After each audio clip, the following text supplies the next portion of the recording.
राखेको छ कसैलाई चाहिन्छ हामी फ्रीको गर्छ होइन तर ढुङ्गा खाना फाल्दैन होला है त्यसपछि रिक्वेस्ट गर्दछौ र यता यो बोन्टीलाई पनि अलि टच गरिदिनु होला किनकि तपाईँको सुरक्षाको लागि छ छेउमा दिदी बहिनीहरूको छ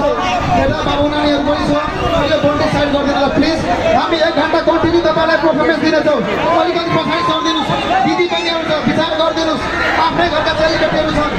नानीहरू छन् यता पनि अलि ध्यान दिनु होला तपाईँहरूकै लागि छ तपाईँहरूकै कार्यक्रम छ तपाईँहरूकै लागि हामी छौँ अघि होइन रमाउनुपर्छ पछाडिसम्म अगाडि मात्रै रमाइलो हुँदैन हामीले पछाडि पनि रमाउनुपर्छ हो र स्पेसली अब प्रीति पासवानजीको टिमलाई पनि हामी वेलकम गर्न चाहन्छौँ उहाँको पनि पर्फर्मेन्स छ उहाँको पनि पर्फर्मेन्स छ